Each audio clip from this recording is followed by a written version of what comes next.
Okay, so tonight our guest is poet Megan Volpert. She is a performance poet from Chicago who holds an MFA in creative writing from Louisiana State University, and she teaches high school currently. The Desense of Nonfense, which is the book that we have here, is our new book. It's our second full-length collection of poems, and it was published by Blaise Vox. She also published two collections in 2007, Face Blindness and Domestic Transmission. Her other publications credits include Columbia Poetry Review, Exquisite Corpse, and Mi Poesia magazine. Volpert has been in competition at the National Poetry Slam and is a board member of Poetry Atlanta. Oh, there's the ink after. Okay. She has been nominated twice for Georgia Author of the Year in Poetry, as well as for a Pushcart Prize. Her work has a strong interest in the performative and is also influenced by second-generation New York School poetry. So I think maybe after her reading, you'll be able to ask her a bunch of questions, because we have someone who's a poet and is using the writing form, and who also knows about performance art. So it should be interesting. And without waiting any further, please welcome Megan Volpert.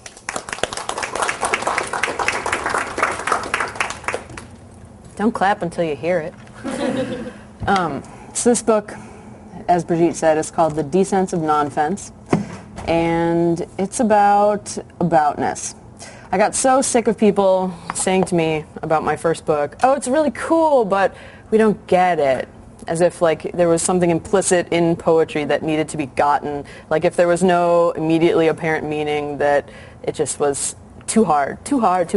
So I wanted to write a book about what it means when something's too hard. So if you feel at any point during the reading, I don't get it, then just sit back and relax and try and enjoy despite the fact that you don't get it, okay?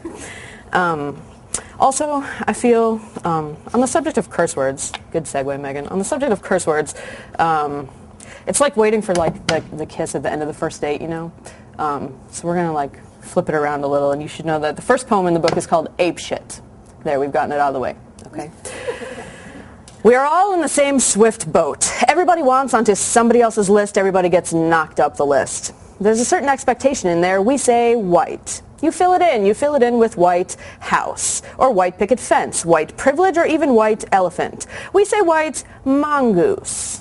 You like the sound of mongoose. You think of albino mongoose. You realize you don't really know what a mongoose looks like. Disappointment, frustration, anger, and if you are lucky, some small lashing out. Inner fascist, happy dance, narrator and inner fascist, playing the same instrument, cranial harp. This is why we heart the narrator, why we always agree with Simon Cowell. Fascist loves his closet. It is good for business. We prefer not to divulge his opinion, not even to acknowledge his location. All his dates are blind. The painstaking dream of otherness, never sending a postcard, never leaving a forwarding address. The classic libidinal object fake-out, pertaining to the positions of the alveolar fricative and the labiodental fricative, hereafter referred to as S and F, swap and flip, swap and slip and rhyme. The universal signified, and a reversal rather dignified, said to the nearest signifier, dearest, you're a liar. They slept together anyway.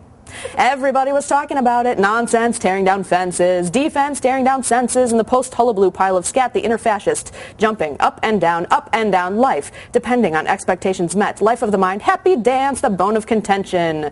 The but then, the white mongoose, Derrida versus Zizek, celebrity grudge match. Same seat again, and seen the same. We've seen the scene before. But now plus surplus, the avant-garde gives birth to the dread machine, and equal opposite, white baggage, mongoose disaster, surrealissimo. Happy bone of contention dance closet, sweet closet, 6 thick walls and a fire going, but then bring us our egg tooth. We've seen your scene before.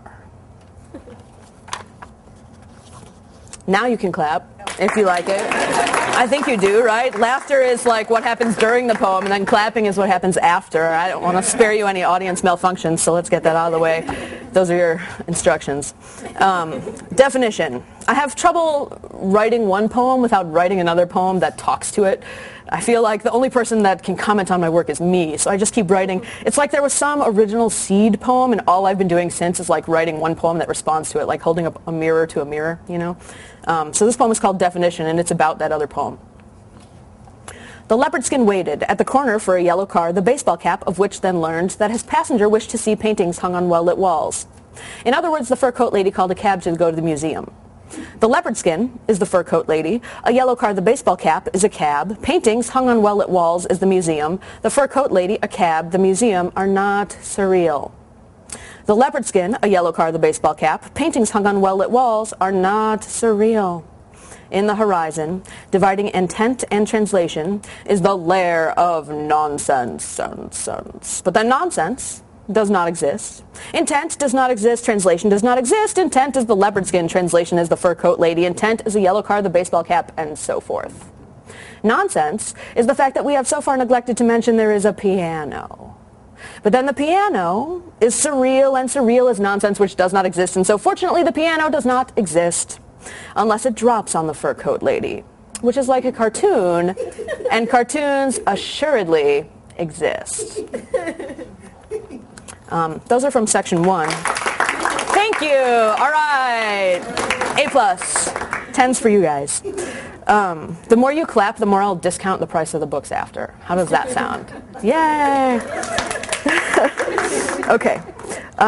So those poems are from section 1. There are 4 sections, and I'm going to do some things from section 2. This poem is called Thanks to Lauren and Interpersonal for the New Year. It's about the first time in my life where I really was like, guys, this is the best day ever. It's about that. During the Champagne Riot of 1986, we were ghosts. Our mother had just given birth to twin Torians. Confetti was in again, and the moonwalk was fading. There was absolutely nothing left to do in Chicago. That's why the fur coat thing remained such a mystery. By all accounts, there were 2 bottles of Pinot Noir involved. Dick Clark never groped Joan Jett in a back men's room, while the dealer ended up as little brother to our new in-law wearing a Yes, He Fucked Mick Jagger t-shirt with photo. In the general laughter that ensued, eyes caught the Scrabble board. There was no question as to whether Star of David Girl had gone to Vassar. Somebody believed the cook when he said his name was Valentine. One could claim that night was responsible for falling out with Kashmir. All we know for sure is that Jay McInerney wasn't there at midnight.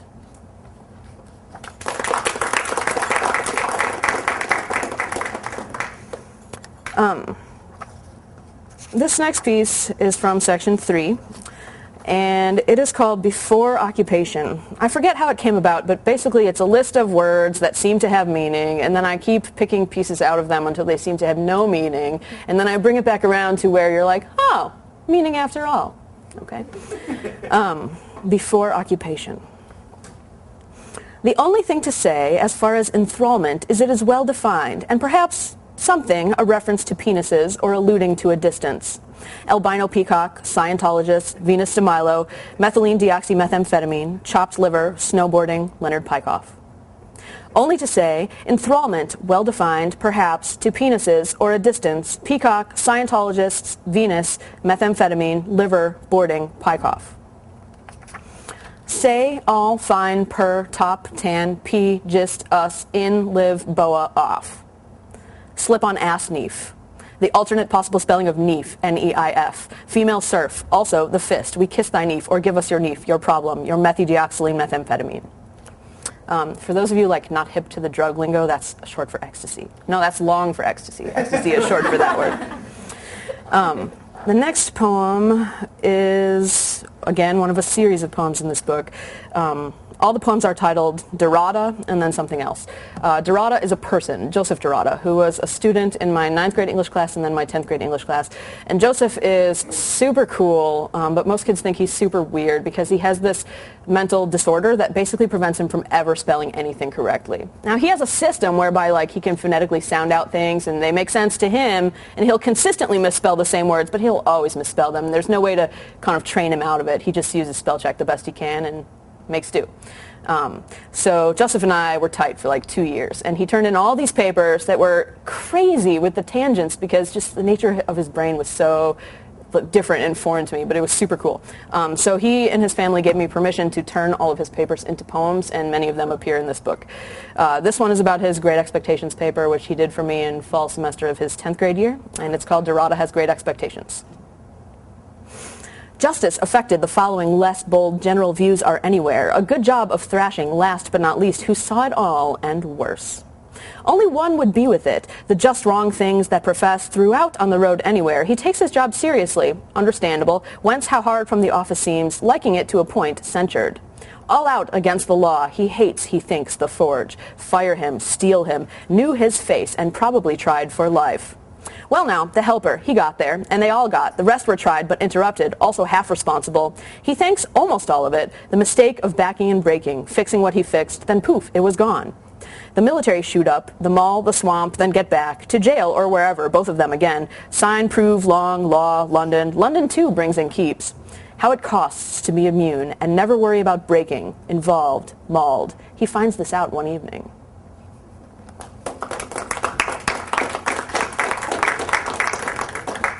Joseph's parents have yet to bring him to one of my readings because I curse like a sailor. It's really disappointing. And I keep telling them, if you bring him, I will stop cursing. But they haven't yet. So I'm hoping maybe he'll see the tape, even though there's cursing in it. Now I'm going to read a couple of pieces from the last section of the book, which is my favorite section. I guess that's why I put it last. This one is called A Student of Bourdieu's Cultural Competency. And it features Captain Obvious, who is one of the primary characters in the book.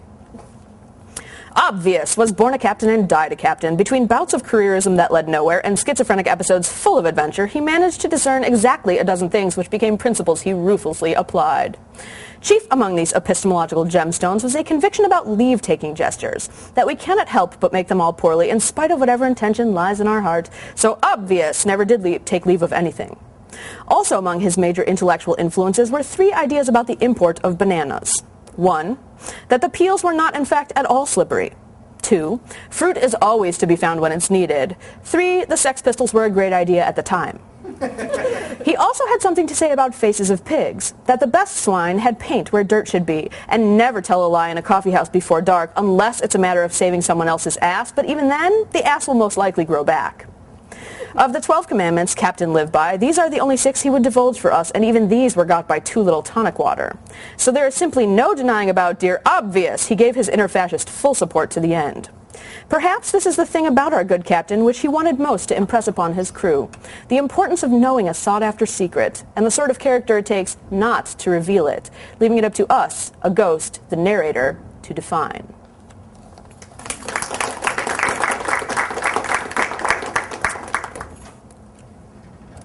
Tardy! This is a short poem. It's a straightforward classic list piece. It's called Weaknesses. And it's all true. Slight tendency toward dandruff, inability to distinguish Latvia from Lithuania, fondness for the color orange, does not consider parallel parking an art form, flush to mostly alive cockroaches, willingness to leave toothpaste flecks on mirror, cannot decipher magic eye posters, propensity for whistling at inappropriate moments. Marmoset, right-handed.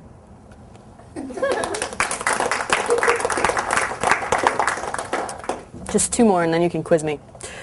This one is called Shuffle-Up-A-Guess Gets Flack. When I was a kid, I watched Sesame Street, like you do, you know, and I guess I liked Big Bird, but really I liked Snuffleupagus. And Snuffleupagus didn't really make sense to me because I didn't have invisible friends, and so I didn't really know like where you draw the line with invisible friends. So I realized Snuffy is the invisible friend of Big Bird, but maybe Snuffy too can have an invisible friend. So in my mind, I invented one for him because the writers like never caught on to this idea of multiple imaginary friends. And so Shuffleupagus was the name of the imaginary friend. Shuffleupagus gets flack. In the market for identity, here we are with our shit kickers on, waiting around sort of intently for the hate mail to roil in, but then everyone is passing around a big bear hug, Controversy deconstructs itself like it has been here before. A bloodbath was promised, and frankly, we are pissed. Oh, charlatanry. Oh, prestidigitation. Oh, cannibalism. We are not down with the lyric you-know-what. Oh, Spaltung. Oh, Schadenfreude. Oh, design. No, sir. You loving embrace genius motherfuckers. This is the politics of constraint. This is the trouble with being your doorman. These are the assholes that force the ruckus but then can't even see where the band plays. You think you are not smart enough to cope with nonsense. Or you think you are smart enough to cope with nonsense. Or you think nonsense is something to cope with. Or you think you are smart, or you think you are, or you think, or you are. Damn you for depleting our defense, or deleting our defense, or eluding our nonfense. Eluding? What? Fine. Competing, completing, overeating our nonfense. Look, either this is worth it, or this is not worth it either. And if those are the options, the opinions, you, sir, are a Republican and a Democrat. Come on, you know, desense as an opposite of pretense, like epitome is the opposite of epiphany. Like living is the opposite of killing. Desense, epitome, living. Oh, darn you, Big Bear. Oh, damn you, Big Bear hug. We will press on with the violent joy of until there is a white mongoose in every pot and cellophane beneath every toilet seat, and we will ride out of here on the windmill we rode in on, even if you like it.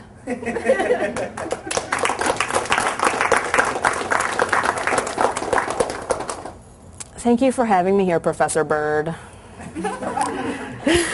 This is fun. You guys seem cool. I hope you have lots of cool questions. This last poem is called Cast of Characters, and it too is a straightforward list poem. It's basically an index of all of the characters in the book and all of the real people that are based on that the characters are based on. Cast of Characters. First of all, we wish to thank you, because it has been emphasized to us in meetings that one can catch Coulson more with modesty than with honesty. But never mind the bollocks, and as you always say, here is the list. The we, the narrator, the but then, the inner fascist, Captain Obvious, and crew, the cranial harpist, the S and F, the ghosts, the band, Jory Graham and Laura Mullen, John Stewart, John Wilmot, Johnny Depp, Jackson 5, George Etheridge, Lawrence Dunmore, Audrey Hepburn, Ariel J. Kahuzitz, Cowboy Mindy, Adam McKay, Alfred Jerry, Andre Breton, Brooke Champagne, Brock Guthrie, Jim Harrison, Jason Dupuy, Richard Foreman, Will Ferrell, the Diagnostic and Statistical Manual of Mental Disorders. The Chimes Restaurant and Tap Room, the Atlanta Journal-Constitution, Ohio, Canada, New York, London, Las Vegas, Berkeley, Chicago, New Orleans. Simon Cowell, Salvador Dali, Andre Kudrescu, Lisi Oliver, the International Phonetic Alphabet, Judy Butler, Jacques Derrida, Slavoj Žižek, Pierre Bourdieu. Jen Tudor, Craig Gingrich Philbrook, the Marion Kleinow Theater, Leonard Pykoff, Paul Newman, Stuart Rosenberg, David McNally. Wikipedia, the Internet Movie Database, Taco Bell, Nabisco. Malcolm McLaren, the Sex Pistols, Rolling Stone Magazine, Joseph Dorada and Family, George Orwell, William Shakespeare, Charles Dickens, Starbucks, the Glen Hotel, Earthlink, the Woodruff Art Center, the Georgia Aquarium, Decatur Taxi Cab Service, the Coca-Cola Company. U.S. Navy, the Transportation Security Administration, U.S. Fish and Wildlife Service, Errol Morris, Charles Darwin, William Butler Yeats, Charles Ludwig Dodson, Alanis Morissette, Alice Liddell, Jerome Rothenberg, Mikhail Bakhtin, Darren Aronofsky, Christian Book, Ben Sharpstein, Dominique Appia, Robert McNamara, Captain Blackwood, Akira Kurosawa, Zalmay Khalilzad, Cecilia Bach, William Spanos. Bennington College, DeKalb County Schools, Georgia Professional Standards Commission, Brett Ratner, Ian McKellen, Rebecca Romin, Marvel Entertainment Incorporated, the Walt Disney Company, the Republican National Committee, Don Quixote, Macaulay Culkin, Bert and Ernie, Chuck Jones, Perry Friedman, Penn Jillette, Jason Mayhem Miller, Dick Clark, Joan Jett, Mick Jagger, Jay McInerney, The Tree of Life, the Sundance Film Festival, Gabriel Gooding, Megan Volpert. Thank you.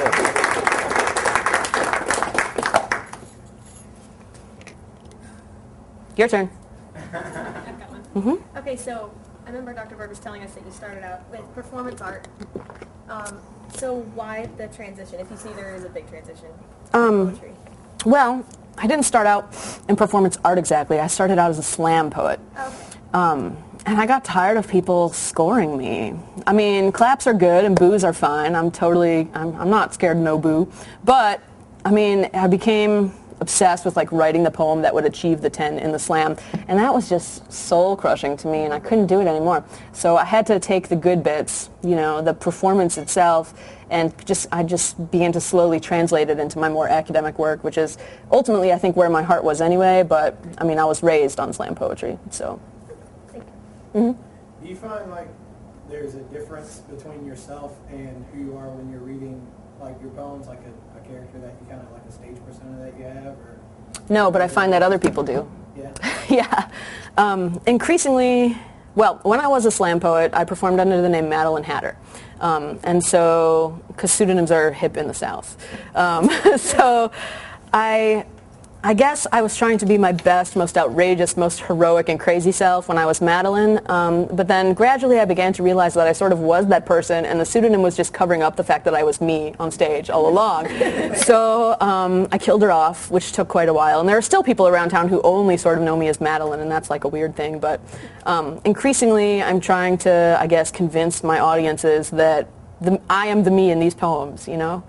So yes and no. I find that the audience is more willing to believe that I'm not the speaker of the poems than I am willing to believe. Because, I mean, that's something, you know, I teach my high school kids that. The author of the poem is not necessarily the speaker in the poem. But in my case, I just don't think that's true. And I guess that's why I'm called a confessionalist a lot of the time.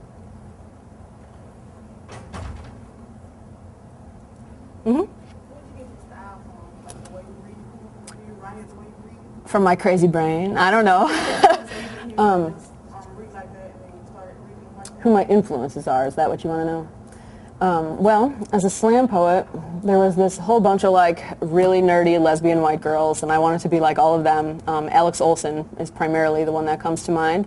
So I guess all my early poems, like I have produced this CD of my spoken word stuff a really long time ago, and if you ever get a hold, don't try and get a hold of that, but if you ever get a hold of that, if you put it side by side with Alex's work, it's like all the inflections, I totally ripped them off of her. So I guess I have roots there where it's like straight up copycatting of those slam chicks, but increasingly I just took some bits and pieces of what I like. Whatever I hear that I like, I try and slip it in there. And when I write, I do consider, perhaps even more than how it looks on the page, how it will sound when I read it aloud, because publishing doesn't really, it's not that cool to me, but performing is like where it's at still as far as I'm concerned.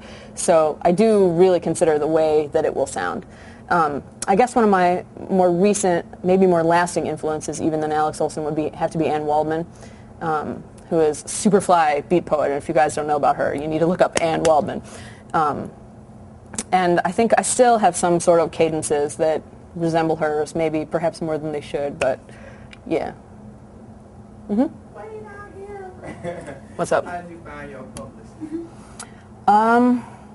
How did I find my publisher? My publisher also prints a journal, and so I submitted poems to the journal, and they accepted all of them, which I thought was kind of ridiculous. And then I sent them like 7 pieces. Usually you get maybe 2, maybe 3, you know, but they're like, we want all 7, and I was like, and they said, are these part of a manuscript? And I said, no, but they will be. So then like 2 years later, after I finished my thesis, then I said, it's done. I think it's a book. Do you want to see it? And they said, yeah, send it on over. So then they published my first book, Face Blindness, which was mostly just a mashup of my thesis work for graduate school. And then when I finished this collection, they said, give it to us. So I didn't have to do as much work as everyone else, it seems. That's the deal with indie presses, though. If you have friends that are into it, you can establish connections much more quickly than the majority of poets who win a contest or just keep throwing their stuff on the slush pile until it hits the bullseye. I'm very fortunate to have Blaze Vox in that respect. What's your favorite word over 9 letters long? My favorite word over 9 letters long?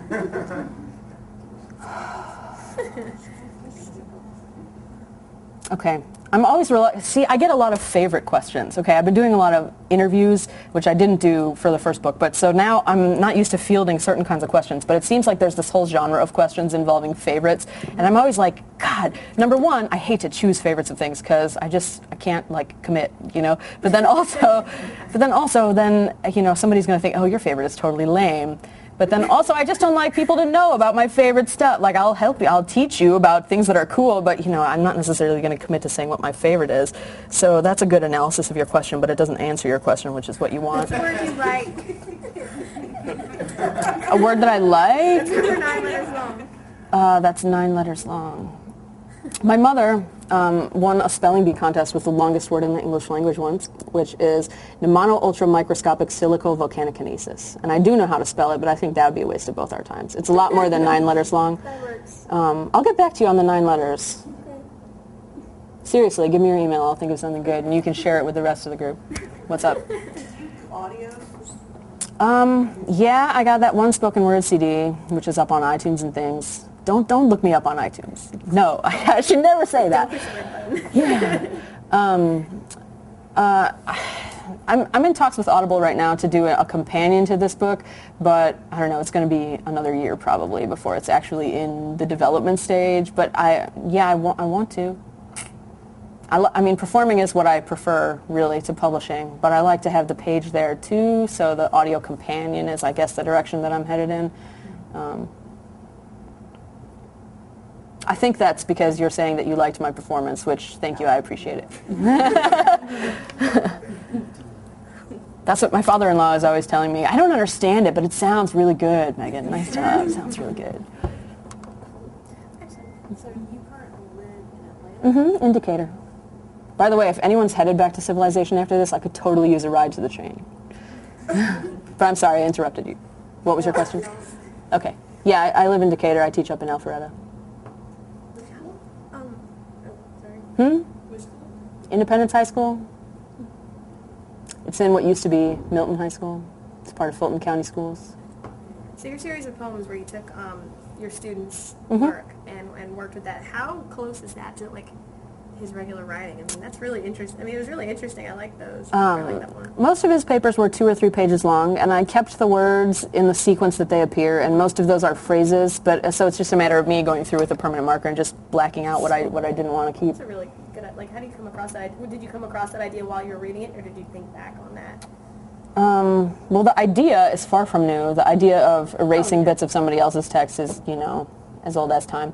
But how did I don't know. Joseph, I mean, we were just tight, you know what I mean? Like, everything he said, I was like, whoa, Joseph, that's so sweet. And the whole class would be like, he's crazy, Miss V, So we just really established a rapport, and when I started to begin to understand, like, the way that his mind sort of travels, I wanted to just help it along a little, I guess. I don't know, like, it didn't strike me like that, but over time, it just happened, I guess. Mm-hmm. What kind of stuff like inspires you? Like, is it just any kind of thing? Like No. writing, like you were talking about, like Captain Obvious. Like, what inspired you to write about Captain Obvious? Well, the first character I start with in a book is always me.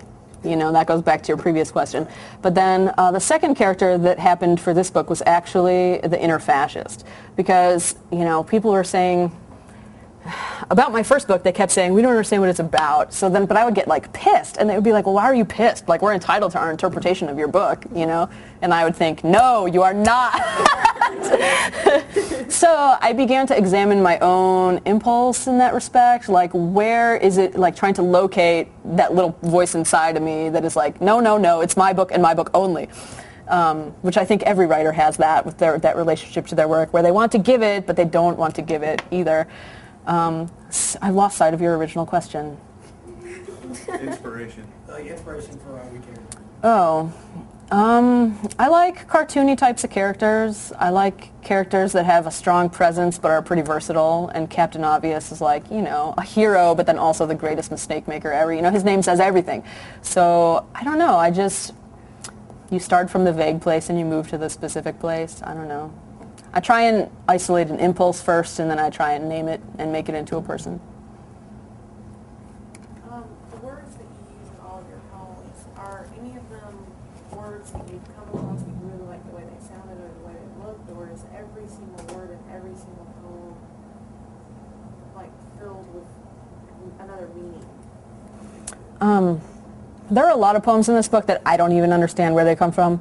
And so people will say, well, what is it about? And I'll say, I don't freaking know what it's about. It's there now, or they'll say, like, what inspired you to write this piece? And I will think, I have no idea. Even though this book, it was germinating for like 2 years, which is pretty short time span from conception to publication, as far as most poets are concerned. But I've lost track of so many of the roots of each of the poems, so I would be hard-pressed to say. I don't know.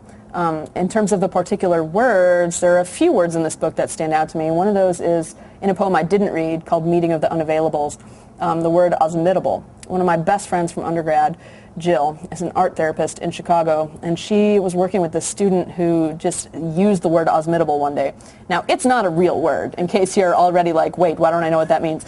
But it has a clear meaning all the same, you know, to me anyway, I think.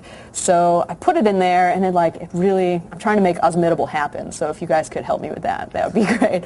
But so some words, yeah, they just seem so apparent, you know, like the character of Captain Obvious is immediately apparent in his name, you know, and the word osmitable, it generates a meaning pretty consistently across people, I think. But a lot of the words in here they're so overloaded with meaning that, like I said, I've lost track of the original meaning that I intended or where they come from or where they're going. And that has helped me to release my books to an audience's interpretation or frustration or lack of an interpretation, because if they're so loaded for me, then it's like scattershot out to you guys, you know, and what you pick and choose is fine. I'm not committed.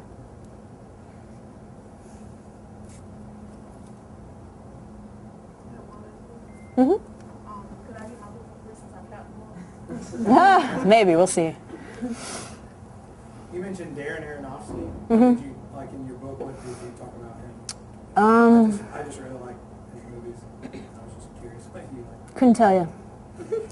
Oh, yeah, I know. There's a poem, I think it's in the second section. It ends the second section, called Pi of Tetragrammaton, where using the numbers of pi and cross-referencing them with the tree of knowledge, which is like, I won't tell you about that. Google that. That's a fun time. So bits of the tree of knowledge and cross-referencing them with the numbers of pi. Oh, it's a very complicated process. But anyway, I got the idea from something that was in that movie, his Pi, which is my favorite Aronofsky film. That's where it comes from. But see, you're lucky you hit me on that one. There's a bunch of words in here that like I wouldn't be able to tell you where they're at.